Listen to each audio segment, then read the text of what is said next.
depois desse pequeno intervalo, ele se prolongou um pouquinho, porque tem que esperar todo mundo ir e voltar, né? Mas nós paramos aqui falando ainda desse conhecimento eubiótico. Então todas as terapias que realmente são alternativas, elas têm um endosso eubiótico, lógico. Mas existem muitas terapias aí que nascem do nada e não tem referência com nada também. Então levam a nada. Mas existem determinadas terapias que realmente são muito importantes, que são terapias naturais, não é? Porque nós falamos que a doença, na realidade, ela é inatural. Para nós, a doença não existe. A doença é criada pelo próprio homem, não é isso? Porque é o desequilíbrio. Se o homem viver em harmonia com a natureza, em sintonia com os reinos, ingerir pela boca exatamente aquilo que precisa ser ingerido, dentro de um equilíbrio, ele adquire saúde automaticamente. Mas existem maneiras da gente recompor esse estado de saúde. É fazer aquilo que tem com vontade. Eu tenho vontade de... será eu de fazer isso? Então faz. Eu tenho vontade de fazer aquilo, faz aquilo. Não é assim, não é? A gente é naturalista dentro do conhecimento daquilo que a natureza tem para nos dar e daquilo que a gente tem necessidade de receber na natureza, perfeito? Então, ser naturalista, como falam por aí, não é bem assim. Mas tem muitas técnicas que são super importantes, como, por exemplo, a hidroterapia, não é isso? Que é muito importante, a acupuntura. Inclusive, o presidente e o vice-presidente da Associação Brasileira de Acupuntura são instrutores nossos, com conhecimento fantástico, né, sobre a acupuntura. Dr. Evaldo Martins Leite e Rui Cordeiro. Nós temos a técnica do Tuim, a vibroterapia também é uma técnica muito importante, muito pouco conhecida também. A homeopatia, semelhante cura semelhante, né? Similos, né? Semelhante cura o próprio semelhante. Todos os seres que se manifestam no meio da humanidade, quando precisam algum equilíbrio no seu corpo, usam da homeopatia, não é? O naturismo, a cromoterapia, aqueles conhecimentos dos xamãs também, dos xamânicos, não é? Que são conhecimentos que usam muito o processo sugestivo. Então existe a cura pela sugestão também, em cima do que a gente pensa, em cima do que a gente sente, não é? Então existem muitas técnicas super importantes e que a gente valoriza. Ora, o que a gente não realmente aconselha e desaconselha são as técnicas de subjugamento da alma humana, através, por exemplo, de hipnotismo, né? Lógico, para a psiquiatria, para determinadas práticas, é necessário colocar o paciente no estado de hipnose, mas nunca numa hipnose que a pessoa fica subjugada, mas naquele estado onde a pessoa fique mais sensitiva e possa então aflorar um conhecimento melhor daquela pessoa, não é? Aí sim. Por aí vocês podem ter ideia do risco que há de um médium, né, ser comandado por alguém do outro lado também. Há um risco. É um risco, lógico. Que o médium tem que saber. Agora, se ele quer fazer, faça o que ele quiser, né? Mas que é um risco, que ele está sendo dirigido por algo desencarnado do outro lado, né? Que ele não sabe o que é. A mulher é um risco. Agora ele corra. Depois não reclame mais tarde do karma. Então, nesse processo de incorporação, não tem problema nenhum, desde que a gente saiba o que está entrando no nosso corpo, não é? E que nunca a gente pode perder a consciência também. Esse é o segredo, não é? Pode participar de qualquer prática espiritualista e espírita, desde que não perca a consciência. A presença divina com consciência dentro da pessoa é o que nós chamamos de avatarização. Depois, todo o processo da eubiose também está voltado à alma, ao trabalho dos temperamentos, como a gente falou, a posturas, né? O eubiota, ele tem que ser natural. Né? O que é ser natural? É demonstrar aquilo que ele está sentindo, mas com sabedoria. Né? Por exemplo, eu estou com raiva do chefe, eu não vou pular no pescoço dele, não é isso? Mas com sabedoria, mostrar a sua realidade, mostrar o que a gente é, né? E procurar sempre ter uma saúde mental. Ter bons pensamentos, bons sentimentos, buscar o lado positivo da coisa, mas não esquecendo que o negativo existe, mas buscar o lado positivo, né? Buscar a felicidade, buscar o amor, buscar a alegria, Então nós temos princípios eubióticos para tudo isso, regras de conduta, regras de moral. Se alguém seguir os 10 mandamentos que tem em qualquer religião, não precisa fazer mais nada, mas tem que seguir direitinho, né? Mas ninguém segue. Não segue nem sequer o segundo. Todos nós somos pecadores, né? E agora, a gente pega, por exemplo, não desejar a mulher do próximo. Né? Por que puseram isso lá? Por que não puseram desejar o homem do próximo? Você sabe por quê, não? Pelo mesmo motivo que colocaram no Torá dos Hebreus, né? E depois a Bíblia Católica, né, do Velho Testamento, ela copia, né, e no hinduísmo isso tem também, todas as religiões tem lá. É pecado comer carne de bicho de unha aberta. Eu já falei isso aqui algumas vezes também. Por quê? Quem colocou aquilo ali sabia que existe um negócio chamado tenesóleo, né, que provoca a solitária no organismo humano e sobe para a cabeça e mata. Mas como a gente vivia com tacape na mão, dando tacapada na cabeça do outro, não sabia ler, não sabia escrever, não sabia falar, não sabia nada, você tem que ir pelo medo. Se você comer carne e tal, vai para o inferno. Né? Se comer carne de bicho, unha aberta, carne de porco, né? Ou de similar à carne de porco, né?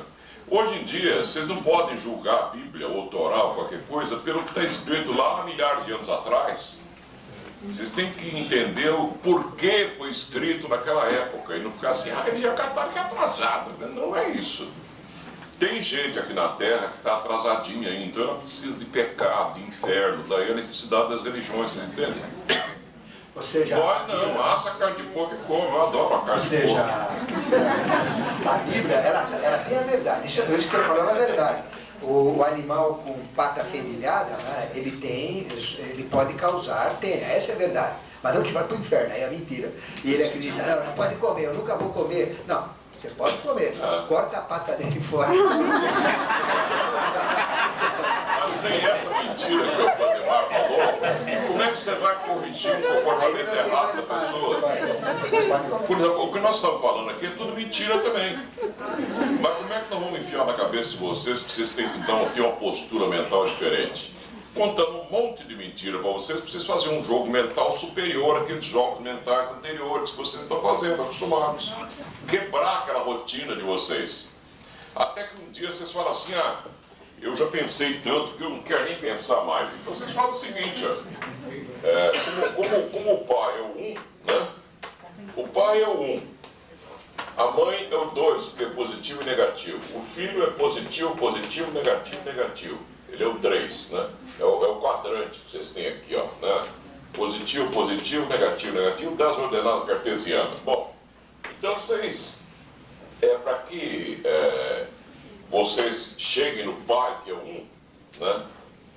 Isso aqui é o mental, essa aqui é a experiência, que é o 3, né? Ou tamas, né? Como o Ademar colocou, isso aqui é rajas, isso aqui é sátiva, né? Esse aqui é o pai, esse aqui é a mãe e esse aqui é o filho, certo? Jesus não disse, não há jeito de chegar ao pai sem passar pela mãe. É isso que ele queria dizer, acabou o mistério da Santíssima Trindade. Vocês não podem chegar no plano intuicional da intuição, que é a causa das causas, sem exercitar a mente até o máximo que vocês possam, que é o objetivo da eubiose, da era ser uma sociedade mental espiritualista, que é uma porção desse plano aqui, forma a nossa alma espiritual, o nosso espírito. Entenderam? É o que a gente quer de vocês, formar livres pensadores, não dependentes de religião, de mandamento, de tudo, né? Eu fiz até essa pausa no que o Ademar está falando por isso. Porque quando um ser entende que você pode pegar os 10 mandamentos, rasgar e jogar fora. Mas a maioria de nós não dá para pegar os 10 mandamentos e jogar fora. Porque não desejar a mulher do próximo, né, é que se você deseja, você está criando um mental, você está criando algo mental. Do desejo para querer a mulher do próximo não custa nada. A hora que então você sai com a mulher do próximo, vai no motel, né? E aí começa a surgir uma atração, que é os chakras de baixo, né? Uma atração animal entre os dois, que a humanidade chama de amor, isso é amor, isso é atração sexual, né? Então, depois do sexo, vira uma paixão entre os dois. Esses dois apaixonados, né? O plano mental não pode ficar parado. Se ele fica parado, ele atrofia. E se atrofia, você vira burro, vira animal. Então, as partes do plano mental, como ele é dividido em duas partes, você tem positivo e negativo, isso está no chakra do umbigo, como eu mostrei para alguns agora há pouco. Então, aqui, negativo vezes positivo dá negativo de novo, que é a experiência, vocês vão carregando para a vida seguinte. Se vocês não fizessem o jogo, a natureza obriga vocês. Então é onde você apaixona pela mulher do próximo, né? O plano mental, dentro do umbigo, tem um lado negativo, começa já a imaginar, se é um homem que deseja, já começa a imaginar a mulher dentro de uma urna funerária, e ele ali chorando, eu sempre amei muito a minha mulher, mas coitadinha, ela morreu, e já imagina a outra que ele saiu com ela, já criando os filhos pequenininhos, né, aquela coisa, aquele monte de ideal idiota na cabeça do indivíduo, vem tudo, aflora tudo, e ele larga aquela mulher. Aí depois que larga, o mundo tá mágico, não tem perdão, né? A experiência mostra que ele estava errado. E é assim que ele vai aprendendo, de erro em erro, de queda em queda, doe quem doer. Paciência. Então foi comendo carne de porco que a solitária apareceu, e o indivíduo aprendeu que tem solitária, e a ciência vem e batiza. Tenha sólio, olha que bonito, ó. No fim está tudo certo, percebem? A eubiose leva esse indivíduo. Agora, quando o indivíduo esgota o plano mental, que não tem mais jeito de pensar, né? O que ele faz? Ele pega, vamos supor, o indivíduo está aqui, ó, né? O cérebro dele é dúplice, né? Esse olho aqui é positivo, esse aqui é negativo. Essa narina aqui é positiva, essa é negativa, né? E vai por aí fora, os hemisférios, desse lado é positivo, desse lado é negativo. Para anular isso, o que ele faz? Ele eleva-se a zero. Só esse ser não é egoísta mais, mas ele não pode ficar encarnado aqui. Porque tudo elevado a zero é igual a 1. 1 é o pai, é o plano da intuição que está aqui, ó. Você não pode passar para chegar ao pai, você tem que passar pela mãe, que é o mental. É isso que a eubiose quer. Só isso. Só isso. Só isso. É tão simples. Mas o mandamento que eu falo, que ninguém segue, né, é exatamente o segundo, né, que é amar ao próximo como a si mesmo. A gente não ama ao próximo e não ama a si mesmo. Então, por que a gente não ama ao próximo? Porque a gente não se ama.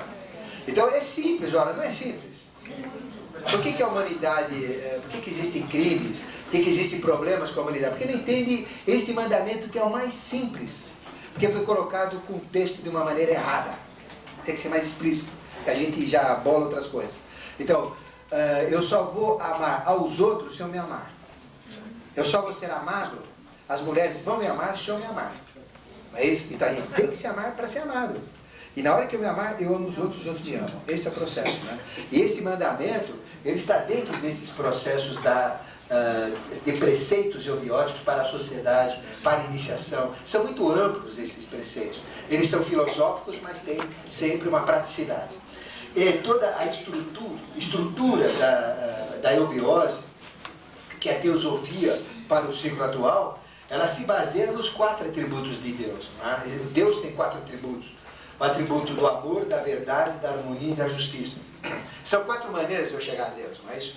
Eu chego a Deus pelo amor, pela verdade, pela harmonia e pela justiça. São 4 atributos. Através do amor, a eubiose, ela desenvolve a filosofia. E a filosofia, toda a filosofia eubiótica é altruísta. E o altruísmo, ele desperta amor, automaticamente. Primeiro, a gente tem que se amar. É uma regra eubiótica. Eu tenho que me amar. Por que eu tenho que me amar? Caramba, foi eu que me fiz, né? Eu que criei essa ideia, então eu tenho que me amar. Primeiro, eu vou dar um exemplo desse altruísmo. Eu assisti anteontem, até em vídeo, A Vida é Bela.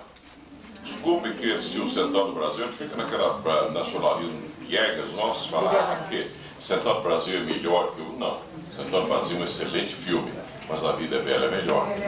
Se vocês prestarem atenção na Vida é Bela, né? O Mário Benigni, que é o personagem principal, também produziu, né? Aquele ali é o meu biota. Assista um filme, vocês vão perceber.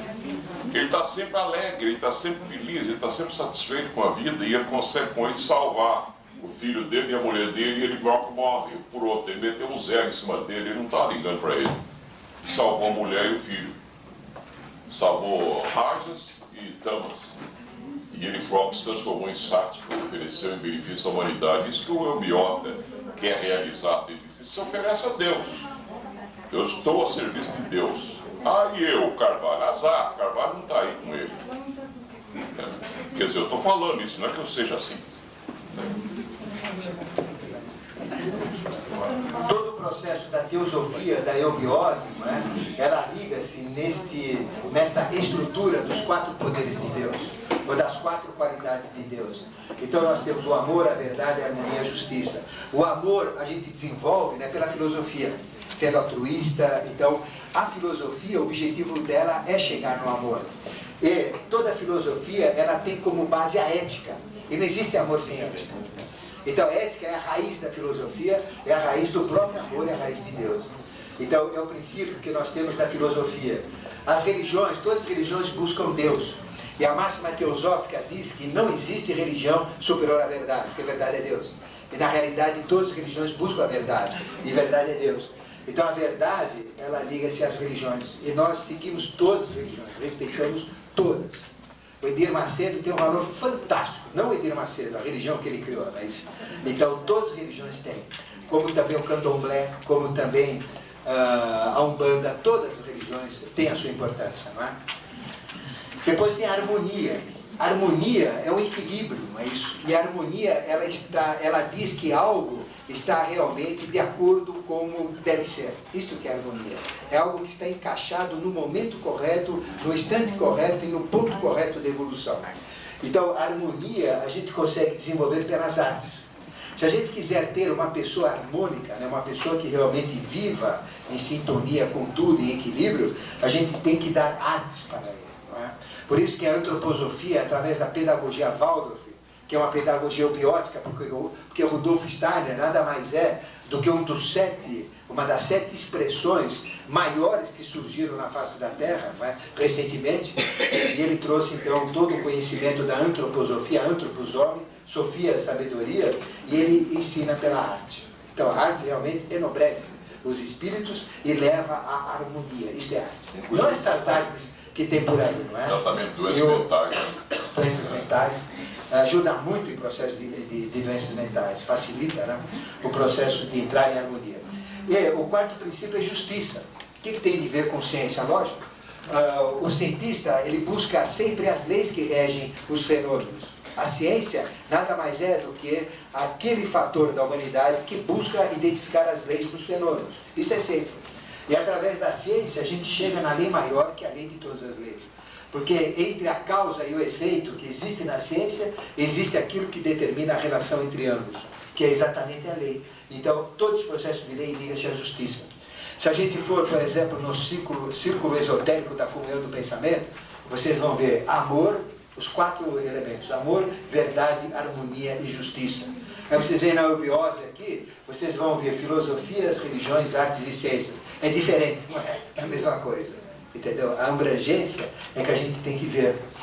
E todo o processo da eubiose, para que a gente viva em harmonia consigo mesmo, com a natureza, com o cosmos, a gente tem sintetizado nesse triângulo. Porque Deus é uno em essência e trino em manifestação.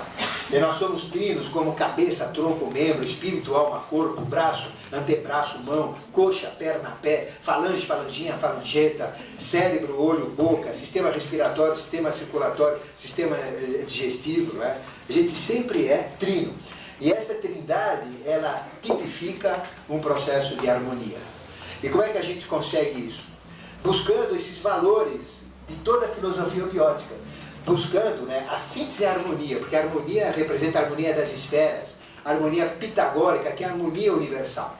Então a harmonia seria o objetivo final. Então nós temos a verdade, o amor e a justiça, que são os 3 outros atributos desse quaternário que a gente tem. Não é?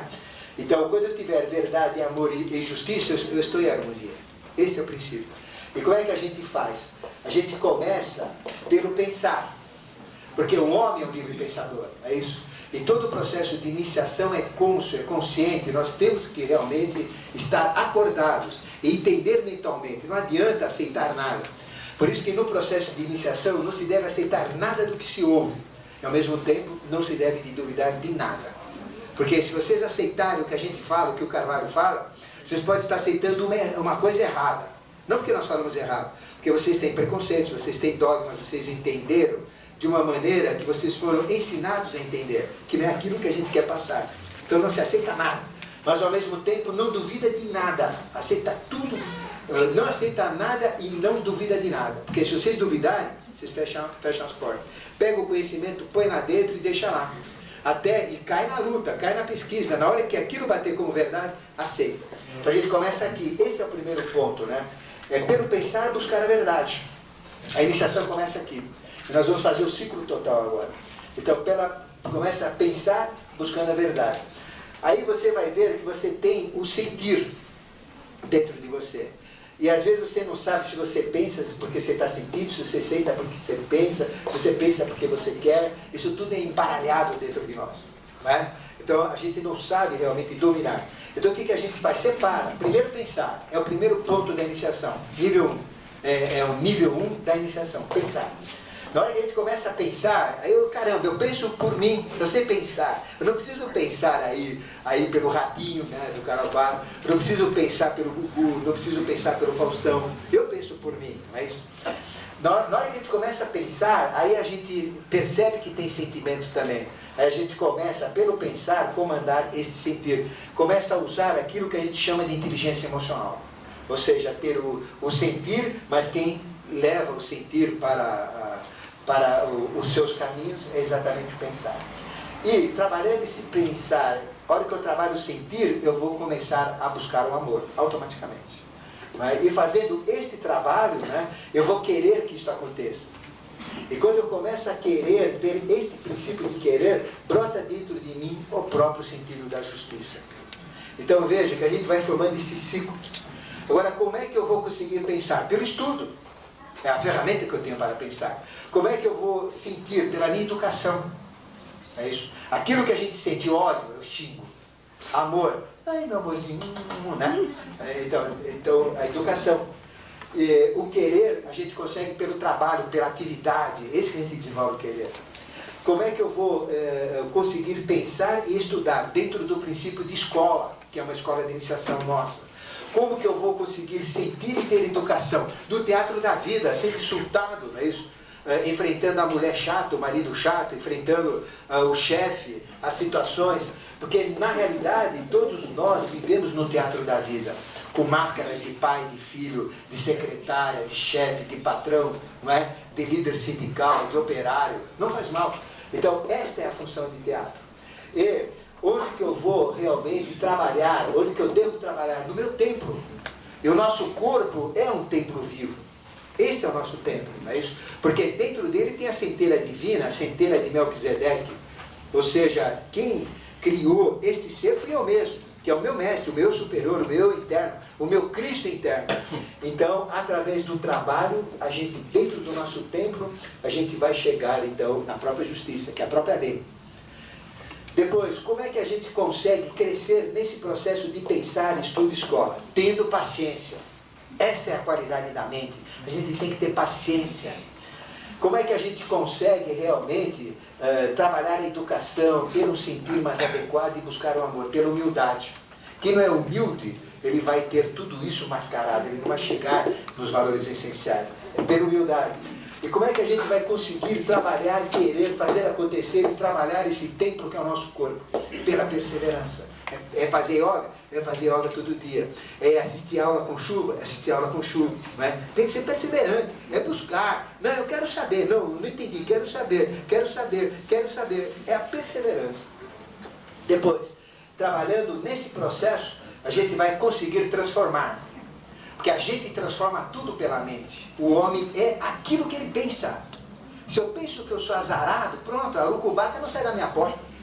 Se eu penso que eu sou feio, todo mundo me acha feio. Mas se eu sou narigudo, eu penso que eu sou bonito, as mulheres vão sentir até uma atração pelo meu nariz. Juca Chaves. Juca Chaves. Nariz, ai meu nariz. Como falo mal desse nasal, que é tão normal. É a transformação, a mente transforma. O nosso mestre dizia que o homem tem dentro dele o dínamo gerador de todas as suas tristezas e alegrias, de todos os seus erros e sucessos. A mente. Então, através desse trabalho, a gente se transforma. Se eu penso que eu vou conseguir, eu consigo. Se eu penso que eu vou ser rico, se eu não pensar isso, eu não vou ser rico. Se eu tenho saúde, se eu pensar que eu tenho, eu vou ter saúde. Eu estou com uma dor de cabeça, fala, ela vai subir, eu não vou ter dor de cabeça. A gente consegue. É só vocês usarem a transformação. Você tem que agradecer os problemas. O problema é o combustível da evolução. E não o mal. Depois, através desse trabalho do sentir, da educação, usando as máscaras da vida, usando humildade, a gente consegue superar a nossa condição humana. Ou seja, a gente vai conseguir superar esse mundo sensório, né? As ofensas. A gente vai ser como uma janela sem vidro, joga a pedra, ela passa direto, onde a pedra é a ofensa e o vidro é o orgulho. Ninguém mais quebra esse vidro, passa direto. Não é? Então, este é o princípio da superação. E trabalhando no templo, querendo, buscando a justiça, com perseverança, a gente faz a metástase. O que é a metástase? A minha consciência física passa para a minha consciência espiritual. A metástase, o que é? É espalhar um efeito de um órgão para outro órgão, de uma pessoa para outras pessoas. Então isso nada mais é do que a pessoa se tornar um próprio avatar, um próprio mestre, um próprio pastor de uma igreja. Um pastor está em metástase, ou seja, ele pega um efeito que está nele, pode ser certo ou pode ser errado, e passa para os outros. Mas o importante dentro desse trabalho é que seja certo. E continuando nisto, na pesquisa, na escola, na paciência, nessa transformação dele, pensando, ele vai ser sincretista. O que é sincretista? É pegar todo o conhecimento que tem e pegar a essência. Pegar todas as religiões e a essência delas. Qual é a essência de todas as religiões? Qual que é? É verdade. Essa é a essência de todas.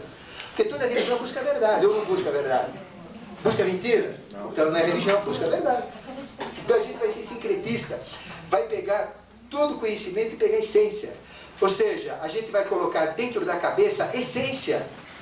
A gente não precisa saber todos os vegetais para que servem, todas as frutas para que servem. Se a gente saber a cor só, 4 cores, e as derivadas, sabe tudo sobre isso. Se a gente souber só que a forma de uma fruta liga seu órgão, já sei. Isso é essência, isso é sincretismo. Eu não preciso ficar decorando. Chuchu é por útero, o ovo é por ovário. Não é assim. Então a essência é o sincretismo. Esse que é o... Então o sincretismo leva à verdade. Por quê? São vários pontos, são várias origens que a gente sintetiza numa coisa só, como verdade. Através do amor, da educação, da humildade, superando a si mesmo, a gente então vai conseguir, através do sensório, dos sentidos, dos sentimentos, né? Porque a gente tem o sentido que provoca o sentimento e o sentimento, que é o ato de sentir, função nervosa, desencadeia a emoção, que aí é um estado diferenciado de ser. A gente treme, fica nervoso e aí vem a emoção. Então, através desse processo dos sentidos, a gente compara. Tudo é por comparação. A gente busca o análogo, o que é semelhante, pelos sentidos. O que é semelhante? Olhando, ouvindo, cheirando, tateando. E isso a gente se transforma em analogista.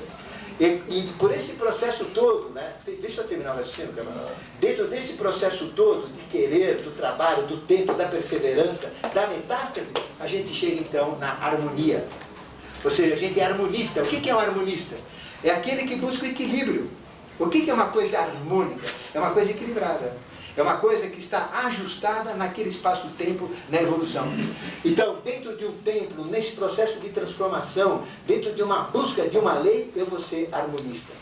Depois, continuando nesse processo da mente aqui, o que eu vou ganhar com o trabalho? A própria mente. Aí, aquilo que é pensar, não é mais pensar, é uma mente poderosíssima que eu vou ter. E quanto mais eu trabalhar nesse caminho, com paciência, com estudo, buscando a transformação, fazendo o sincretismo, a minha mente vai sendo encorpada, vai sendo valorizada. Do lado de cá, quanto mais eu trabalhar aqui, a minha emoção vai ser trabalhada. Ou seja, o sentir, a educação. Então eu vou ser uma pessoa com uma emoção fantástica, uma sensibilidade incrível. E se eu trabalhar o querer, o tempo, tudo isso, eu vou trabalhar a minha vontade. E vontade é a própria força de Deus. O que faz a Terra não parar de girar em torno de si mesma? Vontade. A Terra transladar em torno do Sol? Vontade. O Sol girar em torno dele, aquela massa enorme? Vontade. O que faz a galáxia não parar de girar? Vontade. Então o que é vontade? É a força que imprime a vida universal, que imprime todos os movimentos. Né? Então veja, a gente tem vontade que vem pelos membros, né, onde eu posso trabalhar, posso agir, e se eu conseguir canalizar a minha consciência na minha vontade, ninguém me supera, eu viro mago. Aí eu sou um adepto, sou um mago, se eu tiver domínio sobre a vontade. Porque quem tem domínio sobre a vontade consegue tudo. E ainda continuando nesse processo, para a gente fechar, trabalhando a mente, sempre pensando, com paciência, buscando, fazendo sincretismo, invariavelmente tudo isso vai se transformar no corpo de um adepto, o primeiro corpo espiritual, que é mental abstrato. E o mental abstrato, depois de todo esse esforço, depois de toda a paciência, depois de todo esse sacrifício, vem o prêmio, que é o mental angélico. É o mental onde tudo cai na nossa consciência, nós não precisamos estudar, simplesmente a gente sabe porque se sabe. Então é um mental que não tem dedução, indução, raciocínio, lógica, razão, não tem nada disso, certo? A coisa cai diretamente dentro de nós. E trabalhando nesse processo do amor, buscando, sendo humilde, enfrentando os desafios da vida, emocionalmente, a emoção se transforma gradativamente em Buddhi. E Buddhi é intuição. Então a intuição passa a ser o nosso foco de consciência. E trabalhando, né, aqui no querer, com o tempo, perseverança, procurando fazer essa transformação, não ser egoísta, o que tem que dar para os outros, né? Esse é o princípio, né? Que a metástase, sendo harmonista, buscando harmonia, trabalhando com a vontade, a própria vontade se transforma em Atman, que é a vontade máxima. O que faz o Sol girar, a Terra transladar? É a vontade, só que é uma vontade chamada Atman, que é a vontade crística, a vontade superior. Veja, o Sol não para de queimar, vocês já pensaram nisso? Que combustível tem lá? O Sol não para de girar, a Terra não para de girar. Que força que é essa? A Terra está girando e transladando em torno do Sol, sem mudar as velocidades praticamente, há 1.960 bilhões de anos. 1.960 bilhões de anos. A gente enche o tanque de um fusquinha aí, anda 100 km, acaba? Como é que energia que é essa? É Atman. Então veja, todo o processo da eubiose está sintetizado aqui. E nós chamamos isso de triângulo biótico. E quando a gente tiver toda esta plenitude, eu realizei então o escopo da eubiose da teosofia, que é justiça, amor, verdade e harmonia. E a gente então entra na própria harmonia das esferas. Ou seja, a minha consciência sai daqui e vai lá para o cosmos. Eu estou em harmonia com o meu sistema inteiro, que é a harmonia pitagórica, a harmonia universal. Então, este é o processo que é onde a gente chegou até a eubiose dentro da sua abrangência. Enquanto vocês estão no mental abstrato, para chegar no mental abstrato, como disse o Ademar, vocês estão aqui, ó. É uma bolinha dividida em dois, que é a mãe do dois. Vocês estão na polaridade. É aquilo que eu estava explicando agora há pouco aí. Aí para vocês caírem em Buddhi, que é uma bolinha com um ponto no meio, que é o pai. Essa é a mãe, esse é o pai. Vocês têm que anular vocês mesmos, que é aquilo que eu estava falando aqui, ó. Né? Mete um zero em cima de vocês, vocês ficam igual. Essa é a chave matemática para poder entender isso. Né? E para isso vocês precisam da analogia. Mas como a humanidade é psicomentalmente infantil, ela faz a analogia errada. Errada no mau sentido, porque ele só evolui de erro em erro, né? Como eu digo sempre. Vamos supor, o Ademar está pregando isso aqui, né? Aí vocês começam a conviver com o Ademar e falam, mas peraí, ele não está fazendo como ele está pregando. Vocês estão fazendo uma analogia errada. Ele está passando a fórmula como vocês devem agir com vocês mesmos. Vocês estão preocupados com ele? Peraí. Ele quer que vocês se preocupem com vocês, não com ele. Né? Vocês vão ficar preocupados com ele? Então não tem sentido. Né?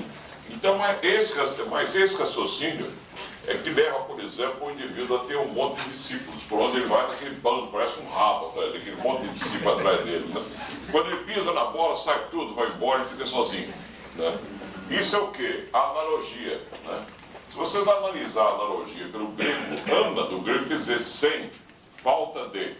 Logos, na maçonaria, na linguagem esotérica, quer dizer Deus. Falta de Deus. Pela analogia, vocês estão exercitando o mental. Né? Quando vocês terminam de exercitar o mental, que não tem mais nada que pensar, mas eu advirto vocês, o quinto dia da criação é em direção lá Cruzeiro do Sul, Três Marias, para aquele lado lá. E já começou na Terra. Né? Nós ainda vamos 34 mil anos aqui. E devemos ter não sei quantos bilhões de anos lá para cima, terminar o 5º dia da criação, que é para aprender a pensar ainda, nós não sabemos, né? Então isso que nós estamos plantando aqui é futuro, para a gente melhorar e ir mais rápido lá em cima também, né? Que aí sim, nós vamos pegar o ser humano, né, que já terminou não há mais necessidade dele usar esse processo de ficar comparando uma coisa com outra, compara com quem está falando e cai fora porque quem está falando não está fazendo o que ele quer, né? Então nós não precisamos mais de Deus, porque Deus estará dentro de nós, que elevamos a zero e vamos igual a 1. Entenderam a chave matemática? Eu acho isso aqui importante para a gente... né?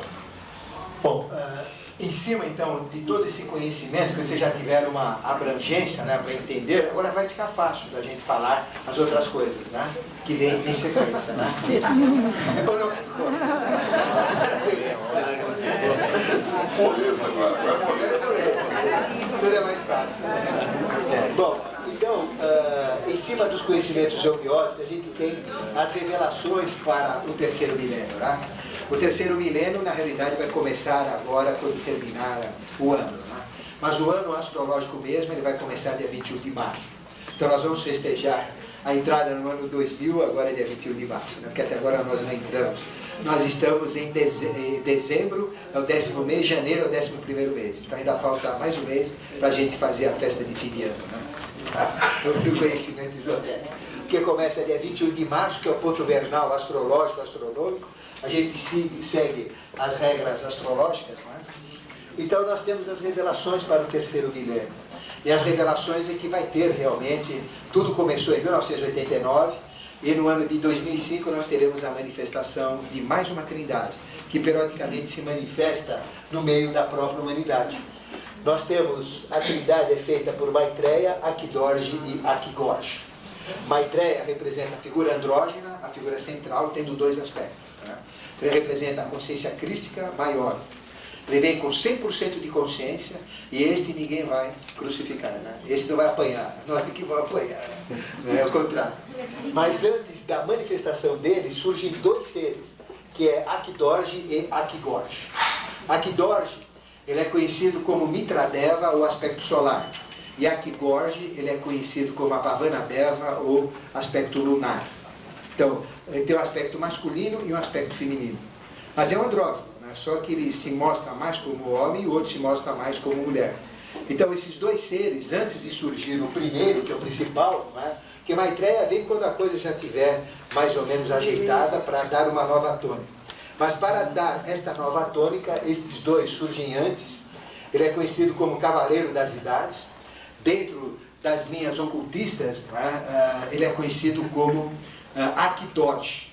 Agora, dentro da linha popular é o São Jorge, né? É o Perseu que lutou contra o dragão para buscar a Andrômeda.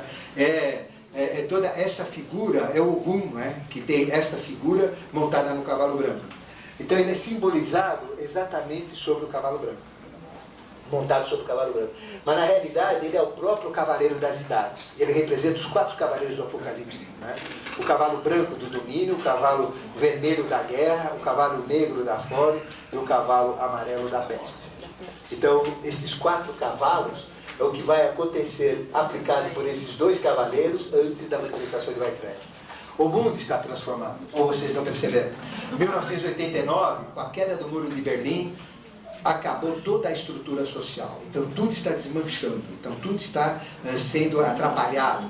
O bem nunca foi colocado da maneira que foi, através de tantas religiões, tantas filosofias, tanta Bíblia, e o mal também nunca esteve tão disponível, não é? Tanta droga, tanta conspiração, tanta porcaria, não é isso? Veja só, imagina, a televisão é máquina de fazer idiota, não é isso? Porque ela inibe as ondas cerebrais e a pessoa aceita lixo sem reclamar. Então, a pessoa fica com a sua filha, filhinhas, tudo dodoquinhas lá, perfumadinhas lá na sala, ouvindo lixo. E a gente aceita, né, os filhos. Agora, tira a televisão e traz alguém lá, falando a mesma coisa em pessoa física. A gente joga o sujeito pela janela. Por quê? Porque o cérebro está inativa. Na televisão, inibe. Então, televisão é máquina diabólica. É máquina diabólica mesmo. Porque é uma máquina exatamente para dominar a mente humana. Ela domina. Eu não sou contra a televisão, também assisto televisão, lógico. A gente tem que usar o quê? Assistir aquilo que a gente quer assistir, não aquilo que eles querem que a gente assista. Então, existe todo um processo de conspurcação da vida pela televisão. Lógico que tem. Se anticristo ele tivesse que se manifestar, ele iria para onde? Para a Globo, não é isso? Ia se meter em segundo lugar. Ou ele iria aonde? Já está lá? Já está lá. Temos confirmação. Então, veja, é um problema. Mas o Cristo, se precisasse pregar, ele ia para a Globo também, porque dá mais audiência. Lógico. É os dois lá. É o lugar dos dois. Então, veja, as revelações para o terceiro milênio são exatamente esses. Vai se desmanchar tudo que tem e vai se criar um novo ciclo evolucional. Na realidade, nós estamos mudando da quinta subraça para a sexta subraça. Da quinta subraça teutônica para a sexta subraça chamada bimânica, ou de dois mentais. Tá? Então, todo esse processo está acontecendo. Então, nós vamos ter toda também uma transformação que vai vir da China para o hemisfério norte, vai pegar a Europa, vai pegar inclusive a América do Norte, não é?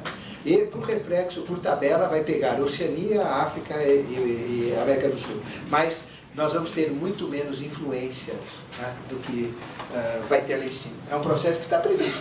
Agora, o que vai acontecer nessas revelações? Nós temos revelações terríveis, falam muito. Nós nem falamos. Por quê? Porque quando a gente fala, começa a plasmar. Não é? Então a gente já não fala exatamente para não plasmar.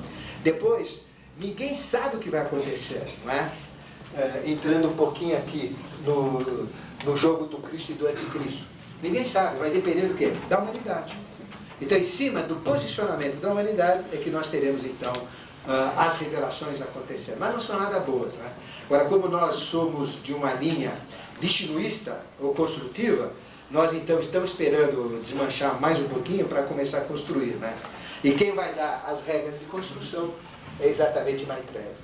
Então, as revelações para o terceiro milênio, elas são dadas através desse ser e divulgadas pelas escolas de iniciação, pelas religiões, pela Globo também, né? Por todo o processo. Né? Vai ter o plim-plim, revelações do terceiro milênio. Então, isso tem. Então, todo esse processo, a eubiose está diretamente ligada. E, continuando nisso, nós temos o trabalho de São Germano. Todo mundo fala de São Germano, mas na realidade, São Germano, ele representa o próprio Melquisedeque. É o próprio Arcano 1. É o Senhor das duas faces. Né? Ele, quando se manifesta, tem sempre o aspecto masculino e feminino, que é Lorenza, e sempre surge numa tríade. Na Revolução Francesa, São Germano surgiu com São Germano, José Bálsamo, Cagliostro, que fizeram toda a Revolução Francesa. Neste ciclo agora, eu pergunto para vocês, como é que vai se manifestar São Germano? Saddam Hussein. Saddam Hussein, esse é o anticristo, cara. Esse é o anticristo, também, lógico.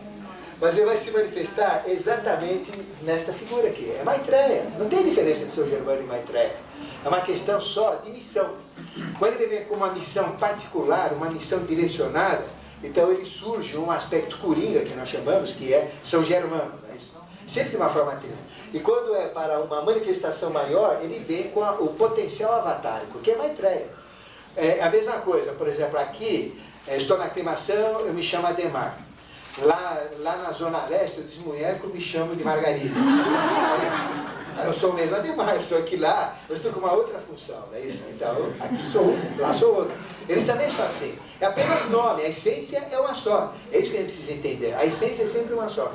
Então, ele vai se manifestar como esta essência. Então, o trabalho de São Germano é exatamente o próprio trabalho de Maitreya, o próprio trabalho de Melquisedeque, e o que é? É criar uma nova sociedade. Nessa sociedade, vocês acham que dá para continuar? Dá para aguentar esse governo, esse desemprego, essa fome, essa miséria, tudo isso que tem aí? Acabou. Vocês não perceberam que não tem mais invenção, e que a invenção é que dá, as inovações é que dão trabalho, é que dão realmente crescimento? Não tem mais invenção nenhuma. Nós só estamos aperfeiçoando, não tem mais invenção nenhuma. Acabou, porque as hierarquias se afastaram e deixaram a coisa rolar agora. Professor, vai rolar por ali. Fala-se muito nessa transformação, mas pelo que eu entendi, não existe uma data específica. Não tem. De 2001 a 3000, são 1000 anos. Não tem uma data específica, mas tem uma data-chave. Essa data-chave é 2005. Então você fala, bom, mas vai acontecer em 2005? É uma questão de credibilidade e uma questão de realidade. Por exemplo, existem várias data-chaves das borboletas azuis lá do Nordeste, que falaram que ia ter dilúvio e que ia acabar com o planeta. Eles subiram já pela 5ª vez na montanha e não choveu no dia. Fez até sol, mas... Então, não vale nada. Mas dentro de uma tradição milenar, porque o que a gente está falando de Maitreya não é algo que alguém inventou aqui. É um conhecimento que vem vindo através de manifestações do próprio São Germano, do próprio Rei do Mundo, na face da Terra. E essa data 2005 é uma data-chave. Tanto é que ela existe não só na linha iniciática. Os mormons falam isso. Religiões falam de 2005. E não porque copiam de nós, não. Eles tiveram lá uma pessoa, não é, que recebeu uma comunicação, não é, naquela religião, por meios parecidos com o que a gente recebeu também. Posso fazer uma pergunta para o senhor, sem tomar conta da reunião, pelo amor que nós tivemos? O senhor não acredita que essa transformação já está acontecendo? Lógico que está acontecendo. Evidente. Olha, o senhor não queira saber o que está acontecendo. A Terra, o eixo da Terra está virando assim. Não é que ele vai virar, né? Ele vai virar e depois vai voltar. Ele faz esse movimento. É um movimento de bamboleio cíclico que a Terra tem. Faz esse movimento. Então o eixo da Terra está mudando. Mudando o eixo da Terra, muda a placa tectônica, porque a Terra gira numa alta velocidade, 1.670 km por hora. Ela está girando a Terra. Ela está girando a 107.300 km por hora, transladando em torno do Sol. E a 990.000 km por hora, a gente está nessa velocidade no braço da galáxia. Quase 1 milhão de km por hora. Então, é algo que está em projeção no espaço, a Terra. A Terra não está parada. Não. E o Sol está junto, né? Porque o sistema solar é o centro. Aí vem Josué e fala que parou o Sol. Só acredita que ele parou o Sol? Já pensou parar numa velocidade dessa, o que acontece? Para o Sol. Para o Sol? Como para o Sol? Se parar o Sol, a gente vai brecar de 1 milhão de quilômetros por hora para zero. Onde a gente vai? Só duro. Se vocês analisarem a Terra, por exemplo, ela tinha uma rotação menor no passado. Ela está aumentando a rotação para ficar mais rápido tudo, né? Então a necessidade de que tudo que está nela vai diminuindo de tamanho. E as 24 horas não são mais 24. Não são. Daqui a pouco o elefante vai estar tamanho de uma pulguinha. E nós vamos ser uma ameba, quer dizer, a medida que a ameba vai ter a consciência divina em tamanho, para tudo fluir mais rápido ainda, né? E não está afastada a hipótese de Maitreya vir mulher. Com grande possibilidade. Grande possibilidade de vir mulher. Quer dizer, o Cristo. A chance é 7. Blavatsky era. Por que não? Porque a era de Aquário é uma era feminina e não masculina. Mas não quer dizer que as mulheres, a mulher é que vai mandar. Não é bem assim. Porque nós, em termos de encarnação, eu já fui mulher, fui homem, fui mulher, fui homem, fui homem, fui mulher. É o aspecto feminino da divindade que ele precisa ser realçado na era de Aquário. Por quê? Porque é um momento da mãe. É uma era aérea, ar, Aquário, né? E ar, Vishnu, raciocínio, mente, né? É a época da mãe. Daí também as grandes aparições da Virgem Cósmica, vocês devem ter ouvido falar aí, aparece chorando em tal lugar, aparece numa forma aqui, numa cor acolá, né? Tem pipocado pelo mundo inteiro nesse final de milênio passado aí, né? A Virgem de Fato, a Virgem disso, a Virgem daquilo. Então, uns sinais para o mundo entender isso também. É uma realidade. Então, todo esse trabalho, né, das revelações, o trabalho de São Germano, na realidade, qual é a missão? É realmente formar uma só nação. Onde? Exatamente na Europa. Esse ponto é importantíssimo a gente falar, rapidamente. Porque a missão de Jesus foi criar um só país, foi criar os Estados Unidos da Europa. Essa foi a missão de Jesus. Foi uma missão política. Tanto é que ele foi sacrificado exatamente pela política. Porque política vem de polis, vem de muitos. Então ele queria dar uma nova sociedade. E a volta dele como Maitreya também é uma situação política. Ele vai criar uma nova sociedade para todos. E a missão de todos eles era criar os Estados Unidos da Europa. Essa foi a missão escrita que ele tinha para fazer. A missão usando o corpo humano. Ou seja, dar toda uma base para criar a evolução na Europa, como ele criou, né, Hoje a gente tem a Europa com toda a sua importância desde a Idade Média, né? Hoje está disseminado pelo mundo. Nós temos a Ásia, temos o Japão, né? Temos alguns países asiáticos ainda atrasados, mas o Japão bem adiantado, os Estados Unidos, mas tudo saiu da Europa, não é isso? Da Europa que foi para a América do Norte, da Europa que veio para a América do Sul. E da Europa também fez a tessitura com a Ásia. Então toda a missão de Jesus era criar um Estado só, uma só nação, um só país, uma só moeda na Europa. Era criar, esse era o projeto dele. Mas ele não conseguiu, porque ele teve um insucesso na parte política. Como na parte individual dele, angélica, foi o maior sucesso. Ele se transformou até no padrão da própria humanidade. Ele representou então, ganhou o título de Cristo.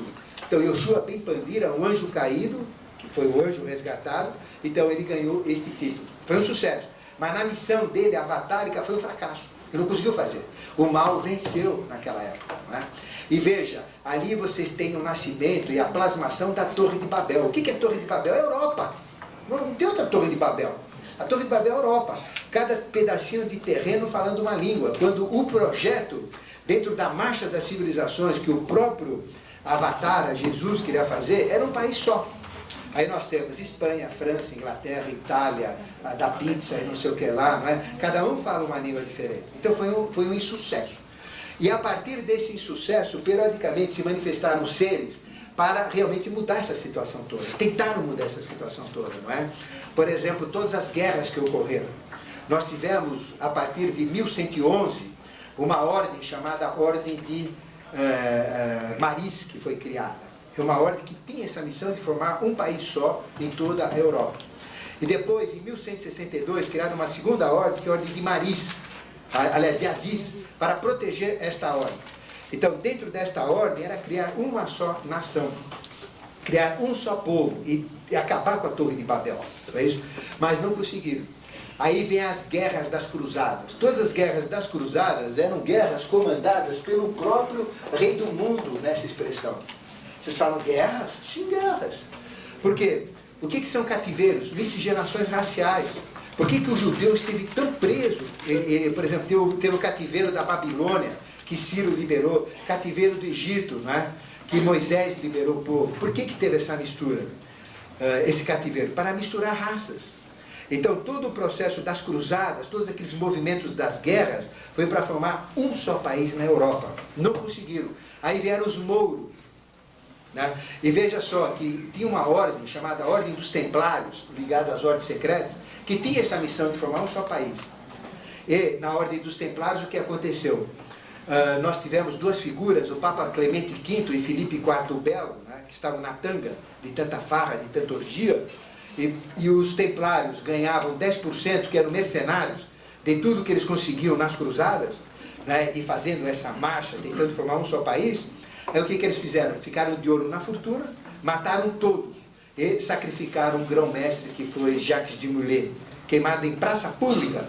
E quando ele estava morrendo em praça pública, ele rogou uma praga: vocês dois vão morrer, vai nascer uma criança que vai falar isso. E a criança nasceu falando, com dentes na boca, e disse então tudo o que ia acontecer com Felipe Belo, né, e o Papa Clemente V. Felipe Belo IV e o Papa Clemente V. E aconteceu exatamente igual. Ele foi queimado em praça pública, morreu, pegaram todos os bens que eles tinham, que os templários tinham, acabaram com a ordem dos templários, mas a ordem continuou, porque sobrou um. Esse um criou a ordem de Loyola, e a ordem de Loyola nada mais se transformou na ordem dos jesuítas. Então Inácio de Loyola estava em Portugal, em Tomar, e lá então ele adquiriu, vamos dizer, essa missão. Já que não dá para comandar o mundo pela riqueza, o que faziam os templários, essa ordem aí, muito rica? E aí vocês veem a história da maçonaria. A maçonaria é uma história de domínio. Então a maçonaria tem o domínio, e quando ela quer, ela leva a evolução para onde ela quer. Dos nossos senadores, 95% são maçons, para vocês saberem, não é? Então veja o poder da maçonaria. Não é uma lojinha que ali o crente ataca lá. Não, é uma estrutura fortíssima e de poder. Ela faz o que ela quer. Então, dentro dessa maçonaria, que eram os templários, a missão era essa: formar uma pátria só que eles não conseguiram. Sobrou um, Inácio de Loyola. Então ele criou a ordem dos jesuítas. Fez o contrário: não dá para comandar pelo dinheiro, pelo poder, para comprar, para levar a evolução pelo poder financeiro, pelo poder econômico, vai ser pela pobreza. Aí então vem o jesuíta querendo dominar o mundo pela pobreza. E também conseguiram fazer da igreja o que ela é, não é? Realmente dominar o mundo pela pobreza. Então veja, aí teve o trabalho dos templários. Aí depois dos templários tiveram os mouros. Toda a invasão à Europa dos mouros era fazer um país só, de língua árabe. Não conseguiram, foram rechaçados, né? Guerras terríveis. O próprio Cavaleiro das Idades entrou nesse jogo aqui. Só que eu não entendi qual foi a dele, como Santiago de Compostela, mas que era o mata-mouro. Ele aparecia com uma capa vermelha e matando o mouro num cavalo branco. Quer dizer, eles chegaram em limites onde não poderiam, né? Depois nós tivemos, além desse processo todo, nós tivemos Napoleão. Lembra de Napoleão? Então Napoleão era fazer um país só, uma única nação. E ele tinha como mestre exatamente São Germano, que era um mestre que surgia para ele de capa vermelha num cavalo branco com a espada na mão. O próprio São Germano, que é o próprio Aquidorge. Não tem diferença. Que é o próprio São Jorge, que é o próprio Ogum. Anterior a isso tem o Platão e a República. Se você República de Platão, dos gregos. Posterior a isso, com reflexos na própria literatura, George Orwell, 1984. Alguém já leu esse livro, não? Vocês leem o livro, vocês vão entender. 3 continentes aí, a tríade, né? Para depois gerar um só, com a mesma língua, etc. O grande senhor, que comandava tudo. No fim, o personagem principal do livro leva um tiro na nuca. E quando ele cai, ele entende tudo. Entendeu tudo, que ele superou o mental e passou a ser igual ao pai. É um livro extraordinário também, desde que entendido. Então veja, Napoleão não conseguiu. E Napoleão imitava esse ser. Ele põe o cabelinho do lado, a mão aqui dentro, cavalo branco, capa vermelha e a espadinha na mão, né? Só que ele não conseguiu. Porque ele pisou na bola, acabou indo morrer em Santa Helena. Depois desse, quem mais veio? Hitler. Não é problema na cacetada. O negócio é esse, a regra é essa. Essa história de Cristo e de anticristo é muito comum. Aquilo tem que acontecer. O anticristo não quer, o aspecto crístico quer, mas quando não vai e tem que acontecer, o próprio anticristo assume para fazer acontecer. Se não vai para o bem, vai para o mal. Ou vai pelo amor ou vai pela cacetada. Essa é a linguagem divina. Só tem 2 maneiras, amor ou rigor. Não tem outra. Hitler tentou fazer também da Europa um só país. Esse é o objetivo do Hitler, não é? Não conseguiu. Né? Não conseguiu. Então, já que ele não conseguiu, mais uma tentativa está sendo feita. Qual que é? Comunidade Europeia. Comunidade Europeia hoje o que é? É pelo bem tentar. Agora, vocês acham que a Comunidade Europeia vai fazer aqueles países um só? Não vai. A moeda já é, a trânsito livre já está, comércio já é, mas a igualdade ainda está. Então está fora de um padrão de lei. Então quem que vai entrar no jogo aqui para fazer? É aqui, a revelação é essa. Ele vai vir e vai fazer daquele país um só, uma só raça, uma só moeda, um só povo. Terminar com a Torre de Babel. É o projeto, é mais uma tentativa. Outra tentativa que houve, que o próprio São Germano esteve para fazer isso, qual que foi? Então foi a tríade, não é isso? A tríade que foi São Germano, José Bálsamo e Cagliostro. Revolução Francesa. A Revolução Francesa foi mais uma tentativa de fazer um único país, uma única unidade, tira a monarquia de todo lugar, expande isso daí, mas não deu certo. Errou também. Porque quando fizeram a guilhotina, acabaram guilhotinando quem não tinha que morrer. Lavoisier, por exemplo, morreu exatamente porque era cobrador de impostos. 29 anos, um ser com uma consciência angélica tremenda na face da terra, ganhava bico cobrando imposto, então guilhotinaram o homem. Guilhotinaram o próprio autor da guilhotina. O próprio autor da guilhotina, Mas não consta aí que na Índia, quem fez como é que chama aquele famoso templo da Índia lá, o Taj Mahal, né? Depois mataram o engenheiro que fez para ele não fazer nada igual. Mas não fazer igual. Sabe?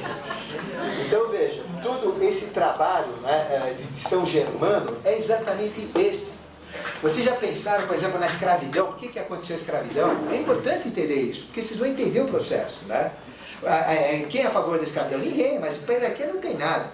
Vocês não vão ficar lá na África, não, ali dormindo do lado de leão, tocando musiquinha, comendo mandioca, não. Tem que entrar no jogo evolutivo.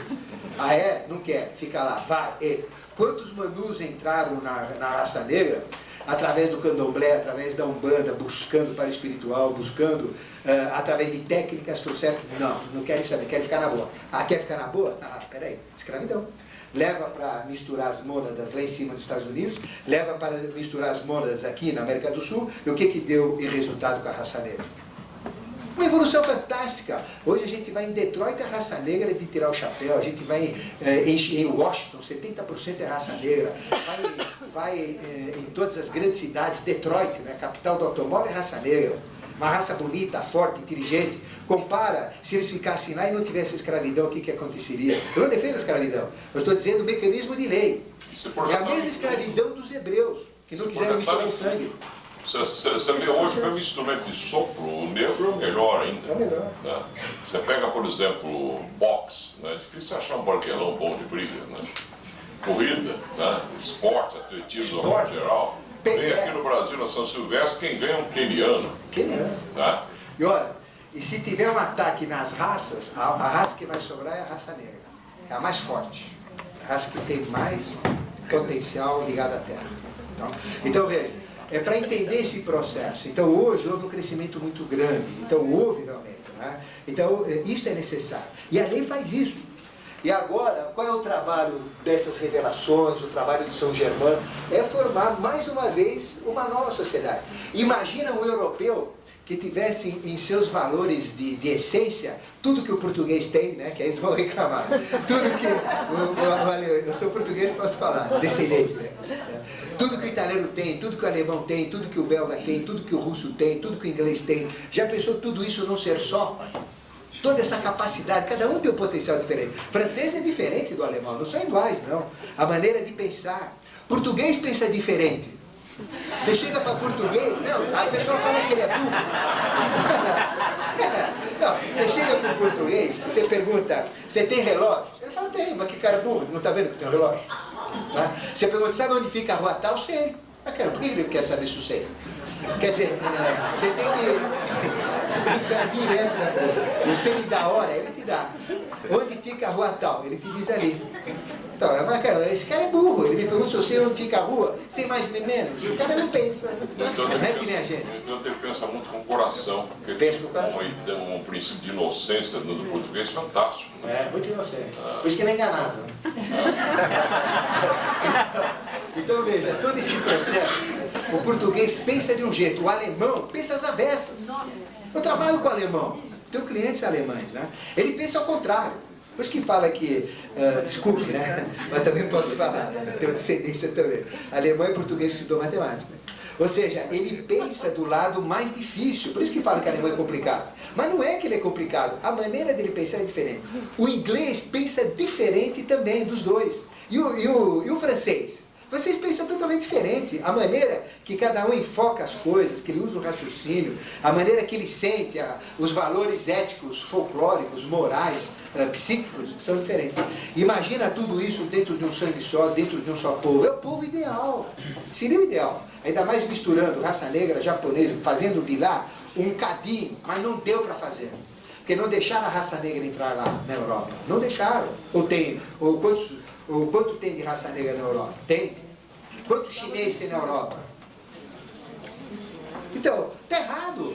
Tem que misturar. Já pensou se eu tivesse aqui dentro do meu sangue chinês, raça negra, turco, árabe, palmeirense, corintiano? Já pensou? É um potencial. E o objetivo é esse. E para fazer esse objetivo existe a genética de aquário. Então, a genética de aquário o que é? As hierarquias mudam os genes humanos. Nós temos um fator genético que é aquele que é repetitivo de forma, hereditário. Então, nós temos mais ou menos a mesma forma. Mas ela muda ao longo do tempo, mas muda muito pouquinho. O homem de 1000 anos atrás é diferente de nós, tá? Mas a mudança é pequena. Mas o que existe de mudança genética são os códigos de acumular conhecimento. Ou seja, gradativamente, o ser humano tem uma cabecinha desse tamanho, né? O cérebro dele só tem 10% trabalhado. E olhe lá, tem uns que tem 0,1%. Então veja, falta ainda trabalhar mais 90% do cérebro. Então como é que eu vou dar mental abstrato, que nem ele colocou? Tem que usar a mente, né? Ele colocou muito bem. Tem que usar a mente, tem que trabalhar a mente. Mas a gente trabalha o mental abstrato também na iniciação. Para quê? Para trabalhar tudo. Então, eu trabalho mais 5% do mental, tenho 1000% do abstrato, e a gente vai crescendo. Então, em todo este processo, as hierarquias vão colocando conhecimento na humanidade. Ou você pensa que o ser humano inventa alguma coisa? Ninguém inventa nada. Tudo que existe é colocado no mundo mental. O ser humano simplesmente capta aquilo e traz para o mundo mental. O ser humano não cria sociedade nenhuma, as sociedades já são criadas previamente. Nós temos em mundos paralelos todo o processo que cria a sociedade do futuro. Todo esse processo aqui, não é? Ou seja, na genética, o que é uma abdução de um UFO? O pessoal só fala chupa-cabra, né? Mas tem um lado bom nesse. Então, o que é uma abdução? Uma abdução. Abdução quer dizer, abdução quer dizer tirar. Então, ele tira um código para outro código. Ele põe realmente o código genético, ele muda o ser humano. Não é fantasia, não é fantasia, porque o que existe atrás dos fenômenos UFOs são seres de hierarquia, são anjos. E eles plasmam o ser humano, eles trabalham junto com o ser humano, eles modificam os fatores genéticos do ser humano. Então existe todo um trabalho de genética de aquário. Querem saber? Alguém aqui tem criança em casa de 1 ano, 2 anos, 3 anos? Tem? Eles são iguais a vocês? Não são, né? Eles já vão no computador e... eletrônica, e muda fio, muda... Por que eles fazem isso? Já está dentro do código dele. Nós não temos isso. Bem rebelde, contrariando os pais, geralmente, porque se não for contrariar os pais, vão ficar naquela mesma marada dos pais. Então veja, a capacitação do ser humano para se amoldar à época é colocada na raça. Então existe uma inseminação que está colocando-se na genética mundial, na China, no Brasil, em todo lugar, que é uma semente Inca Tupi. Você fala, caramba, Inca Tupi? Inca ali que fazia aquele negócio, Tupi? Não, o valor monádico é Inca Tupi. Só que é uma semente adaptada para o futuro. Mas usaram essas sementes para colocar esse valor maior. Então o que tem na humanidade é Inca Tupi. Inca mesmo de índio e Tupi de índio também. Só que atualizado nesse valor atual. Então a semente atual desta raça é Inca Tupi. E através dessa genética, então, nós estamos sendo trabalhados. Então, qual é a missão de Agartha? É exatamente criar a sociedade do futuro. Nós somos plasmados em Agartha. Nós, como espíritos, plasmamos a nossa experiência. E plasmamos em cima de uma realidade que é o próprio Rei do Mundo. E, na dimensão de Agartha, nós somos planejados. Então, toda a nossa genética sai de Agartha. Então, toda a humanidade que vai existir lá para frente, ela é projetada em Agartha. Aí dá para vocês entenderem uma coisa que eu falo sempre na rádio. O ser humano é uma máquina, um computador que está sendo construído. Ele não está pronto. Se não está pronto, como é que ele pode gerar coisas perfeitas? Ou então, ele tem que gerar erros. Ele vai gerando erros, ele vai gerar correções desses erros. Então, bendita seja toda imperfeição. Tudo que está inacabado somos nós. Nós temos que nos amar como nós somos. Então daí nós temos que conhecer nós mesmos. Senão não vamos conhecendo nós mesmos, nós passamos a nos amar com nossas limitações, então, mas tentando rompê-las. Quando nós lutamos para romper as limitações nossas, né, nós estamos ajudando as divindades que trabalham a gente, os seres cósmicos que trabalham a gente, como diz o Ademar. E nós estamos ajudando-os, estamos nos colocando à disposição deles para dar certo essa criação que somos nós. Esse é o processo. Foi? O senhor assistiu um filme chamado Intruders? Assisti. Tá, o senhor poderia comentar aquele filme? Aquilo realmente está acontecendo? É isso que eu estou entendendo. Você fala eles interferirem aqui? Eles levam as mulheres, elas são abduzidas, eles tiram os óvulos e tal, modificam. E tem uma mãe que chega a entrar numa nave e conhece a filha. E a filha é uma criatura completamente diferente de nós. Né? Ora, A genética realmente existe. Todo esse trabalho de mudança genética, ele é feito. Ele é feito e colocado na humanidade. Agora, para colocar, tem que entrar na nossa regra aqui.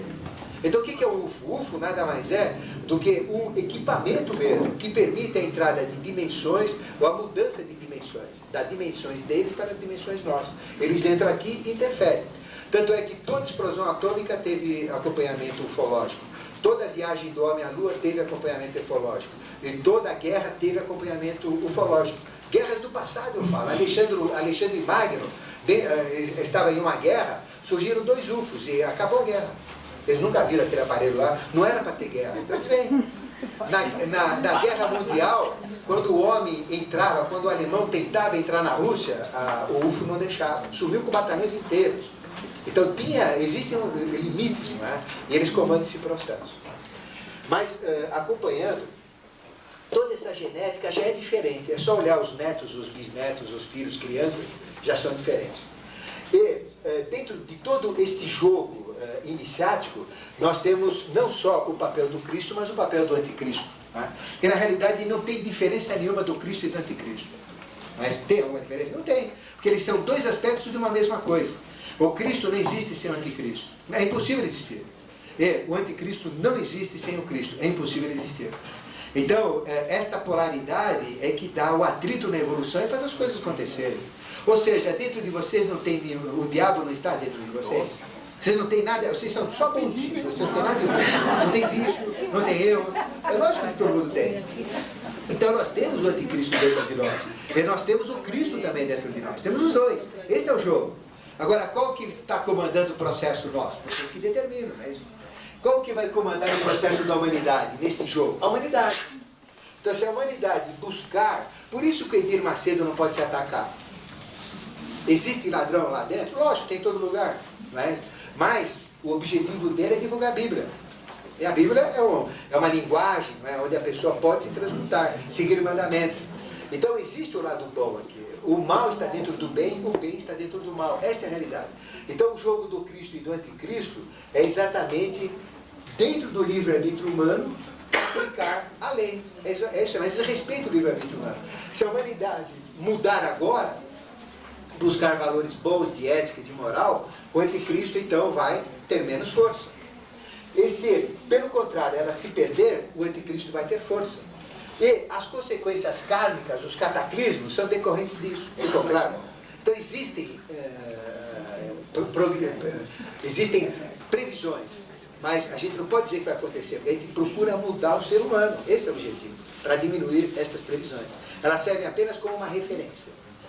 Então, dentro desse processo todo, Maitreya, ele vem fazendo a tessitura do que a gente falou, criar uma nova sociedade. E o foco da evolução, nós estamos acabando a quinta sub-raça, que é teutônica, que é a Europa.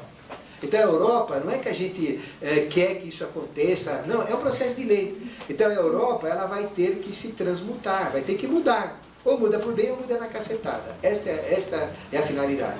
E espalhar aqueles valores para o mundo. Tem que espalhar se e misturar. Se muda por bem é com Cristo, se muda por mal é anticristo. Está mudando. Hitler, por exemplo, Hitler não procurou fazer a mesma missão, só que do lado dele, não é isso? É a mesma coisa que a gente chamar um sujeito que é bonzinho e um sujeito que é ruim. É a mesma coisa. Tá? Então, a vida na nova era vai ser um novo projeto, dentro de um novo código genético, com uma maior capacidade de absorver conhecimento e dentro de uma estrutura social diferente. Tudo vai ser diferente. Não vai ter nada do que tem aqui. Vai ser uma nova era mesmo. E o projeto dessa nova era já existe. Nós temos cidades protótipos, né, que estão no mundo de Badagas. É um mundo, é uma dimensão para a qual vão apenas seres que têm alta consciência ou aqueles que são os anjos misturados com a humanidade, que vão para esse mundo. E no mundo de Badagas existe toda uma plasmação astral do que vai acontecer na realidade.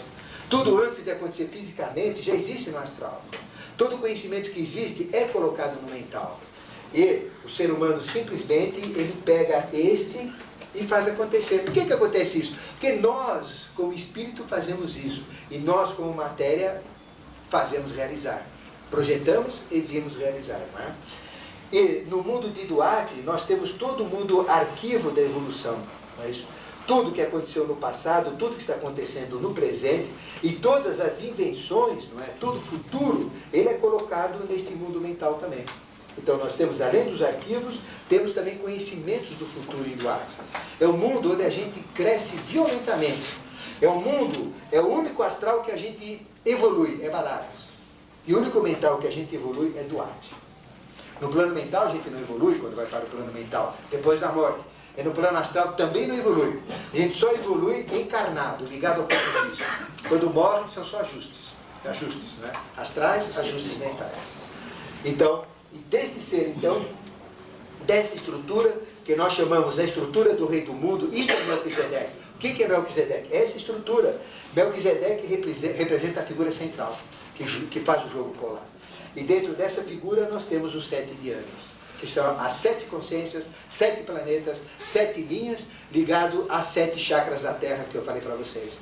Lembra dos 7 Dhyanas que surgiram de 1 a 7 de 1900? 1 de julho de 1900 a 7 de julho de 1900. Né? E em cima, e toda essa história que existe aqui, de Aquário, tudo isso que eu falei para vocês, está no tarô de Aquário. Então nós temos os tarôs por aí e temos o último tarô, que é o tarô de Aquário. O nosso mestre Henrique José de Souza, que é uma expressão desses seres, uma expressão de São Germano, né? São expressões. Existem expressões maiores, menores, com uma finalidade, com outra finalidade. Então ele viu o descortinar do tarô. E como é que funciona o tarô? O tarô é algo que surge tridimensional, surge como que um filme em 3 dimensões. Não é um filme, é uma plasmação em 3 dimensões que surge na nossa frente. Essa é a visão de um tarô, tridimensional. É uma riqueza muito grande, é como se fosse algo vivo acontecendo. É como se a gente estivesse vendo o que a gente está vendo aqui no outro lugar do espaço. E ele então viu o descortinar de todos os 22 arcanos, já com a nova tônica, que são os arcanos da era de Aquário. Existem 78 arcanos, 56 menores, ligados ao jogo do chakra cardíaco, 28 homem, 28 mulher, que dá 56. 14 skandhas, fatores positivos, 14 nidanas, fatores negativos. Então, se a gente pegar um baralho comum e jogar, eu falei tarô, baralho, essa rápido de tarô. Essa ficou muito rápida. Eu ia falar baralho, eu falei tarô, um baralho tem 56 cartas. E essas 56 cartas fazem esse jogo dual, homem e mulher, 4 naipes, não é? São 4 sistemas evolutivos, 4 reinos evolutivos, 4 temperamentos, está tudo aí no baralho. Então, para a gente tirar sorte de uma pessoa, indivíduo, é baralho comum, é o que o cigano faz. Para ver o envolvimento das hierarquias em todo o processo da humanidade, é exatamente o tarô maior. Então, quando a gente usa tarô maior para tirar sorte de uma pessoa, está usando uma ferramenta inadequada. Este é o processo, né? Aí a pessoa tira lâmina 13 e morte, vai morrer alguém na tua família. Não tem nada a ver, é tudo oposto. Tarô é uma linguagem sagrada, diferente. Então, nas cartas maiores, que são 22 do tarô maior, nós temos 3 cartas mães, que é a carta 1, que é o mago, a carta 13, que é a mãe, e a carta 21, que é o filho. Então nós temos pai, mãe e filho, que o Carvalho tanto colocou hoje, né? Pai, mãe e filho. Então, a carta 1 é o mago. Nesse tarô novo, é unilateral, já mostra o mago, ninguém sabe o que é o mago, né? O mago é o próprio rei do mundo, é o próprio Melquisedeque. Então, é aquele que faz todo o jogo evolutivo dentro do jogo polar. E Melquisedeque, 2 faces. Então, se a gente olhar num tarô que não existe na humanidade agora, mas vai ser colocado, é exatamente o Senhor das 2 faces. É o verdadeiro Ogan, ou Ogum da Umbanda. Ogan ou Ogum, que é a mesma coisa, mexe nas letras, dá mago. Mago. Então, veja, aqui nós temos o aspecto de Deus Trino. A carta 1 representa o Pai, que é todo esse jogo. A carta 13, que é morte, né? No tarô novo, não é mais morte, já mudou. É a grande mãe.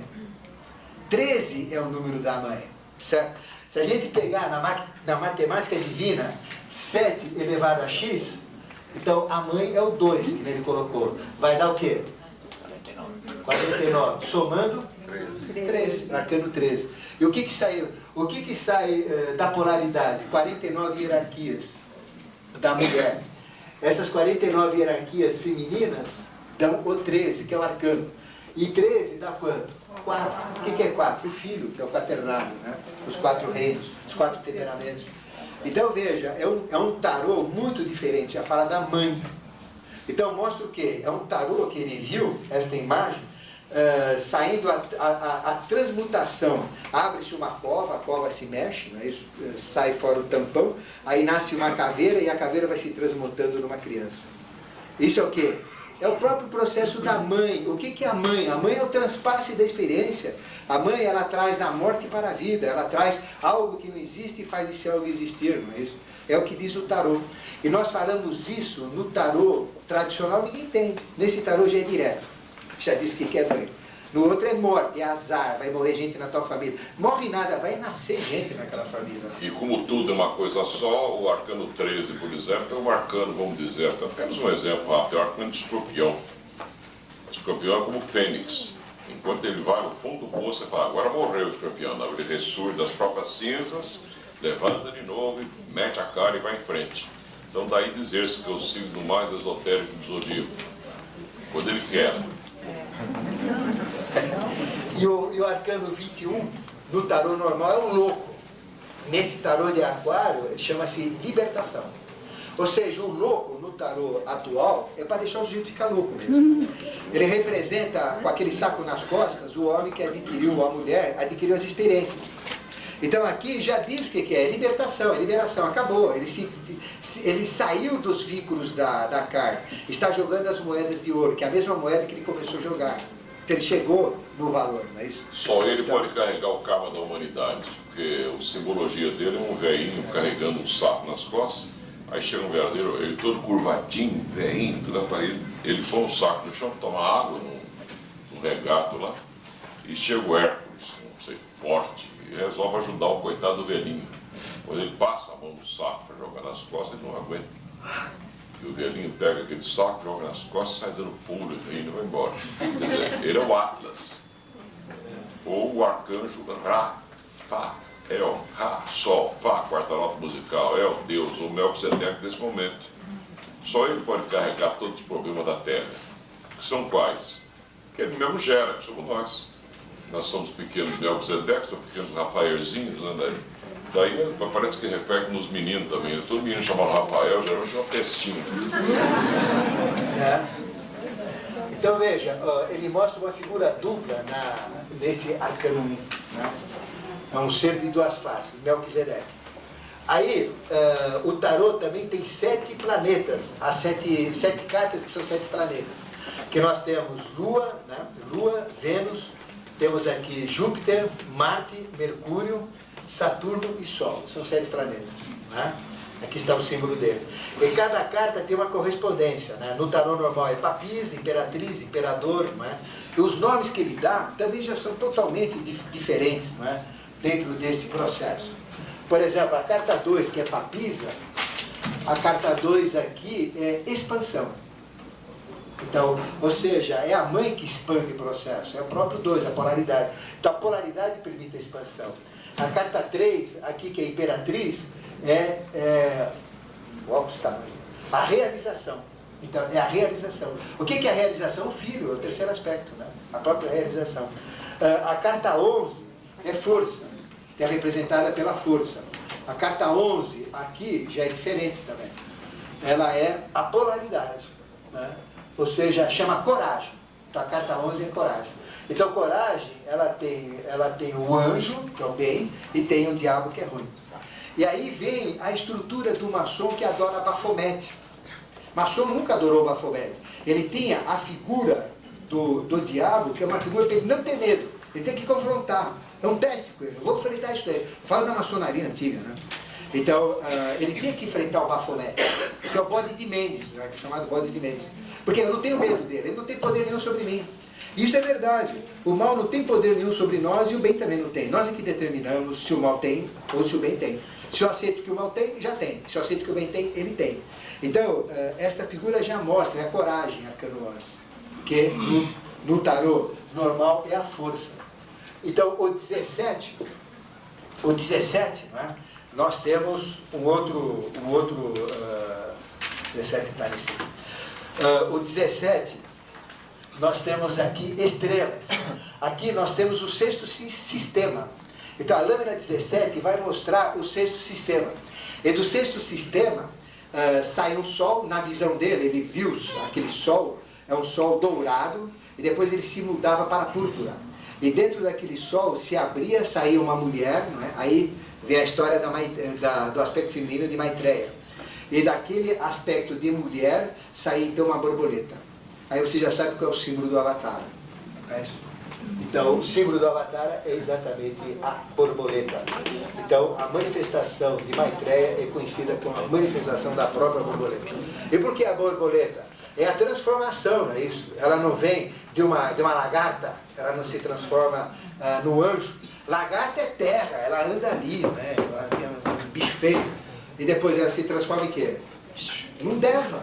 Então é o próprio símbolo da avatarização. É sair dos vínculos da terra e se tornar exatamente ter asas, um anjo voar. Não é? No romantismo nosso aqui, dá a ideia do sapo, né, que a princesa peixe vira um príncipe.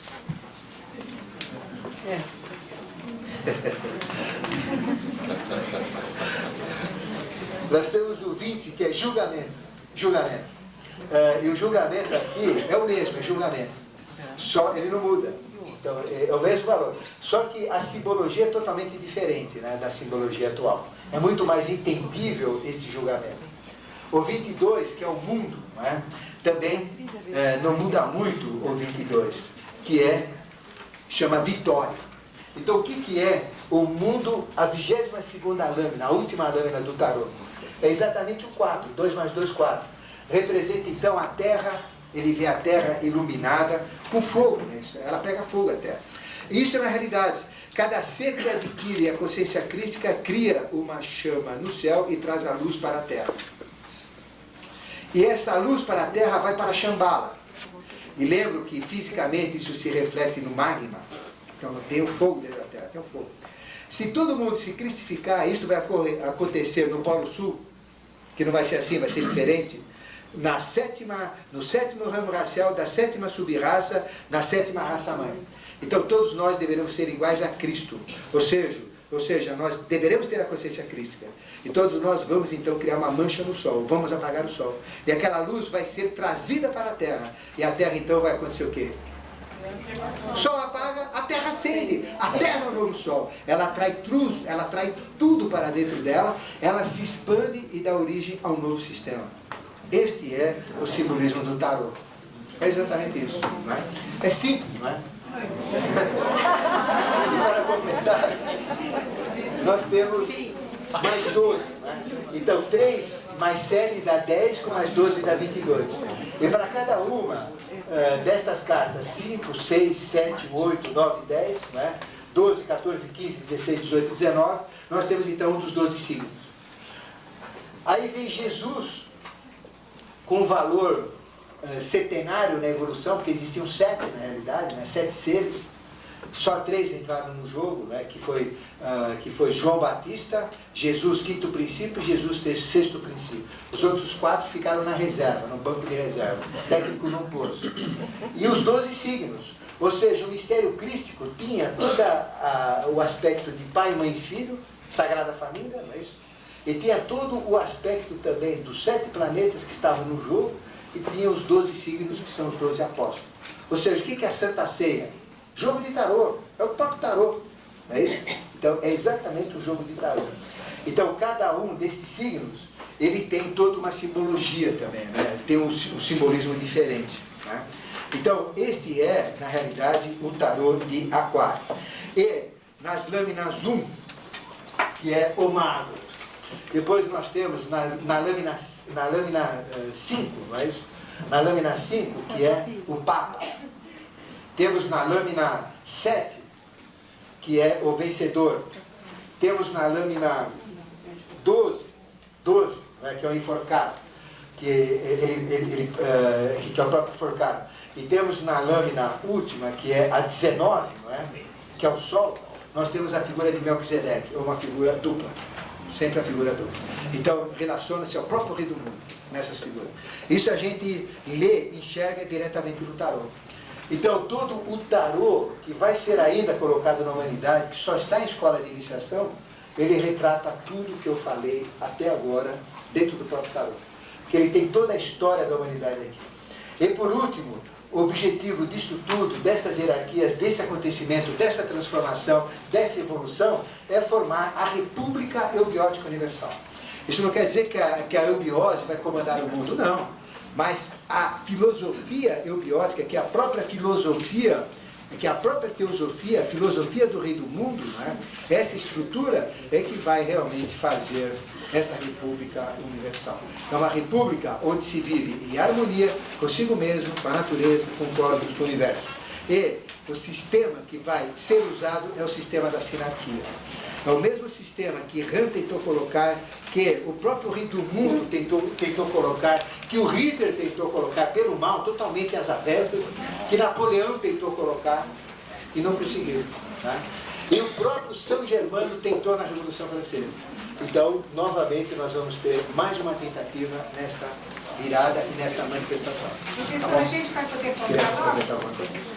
Eu jogo solares e lunares. Eu comentei no outro workshop o jogo de Ra e Tá, lua e sol.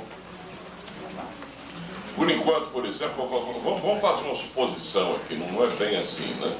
Quando ela está falando em sol, né? Sol, cada ser que se ilumina na Terra, aparece uma mancha no sol e apaga-se uma estrela no céu.